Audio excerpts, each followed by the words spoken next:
বাংলাদেশের প্রধান উপদেষ্টা ডক্টর মোহাম্মদ ইউনূস সম্প্রতি পাকিস্তানের জয়েন্ট চিফস অব স্টাফ কমিটির চেয়ারম্যান জেনারেল সাহির শামসাদ মির্জাকে একটি বই উপহার দেওয়ায় ভারতে তীব্র বিতর্ক সৃষ্টি হয়েছে। The art of triumph graffiti of Bangladesh new dawn শীর্ষক এই বইটির প্রচ্ছদ নিয়ে দেশটির সামাজিক যোগাযোগ মাধ্যমে তোলপাড় চলছে।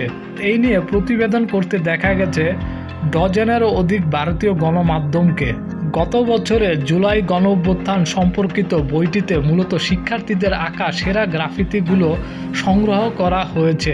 এই বইটি বাংলাদেশের তরুণদের গণতান্ত্রিক আকাঙ্ক্ষা ও প্রতিবাদের বহিঃপ্রকাশকে তুলে ধরে, যা সরকার বিরোধী প্রতিবাদ এবং বিভিন্ন ধর্মাবলম্বীদের প্রতিবাদের একটি চিত্র তুলে ধরেছে।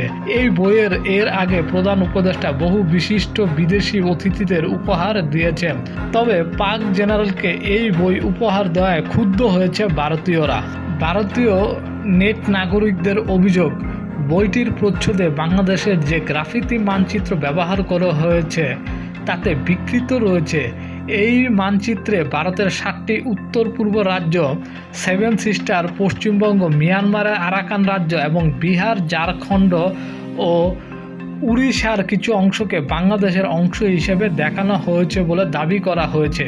বইটির প্রচ্ছদে থাকা মানচিত্রটিকে বৃহত্তর বাংলাদেশ ধারণার প্রতীক হিসেবে অপপ্রচার করেছে ভারতীয় গণমাধ্যম ও নেট নাগরিকরা। ঐতিহাসিক উদ্ধৃতি হিসেবে ব্যবহার করা এই মানচিত্রটি নিয়ে এর আগেও ভারতের অপপ্রচার ও উদ্বেগ দেখা গেছে।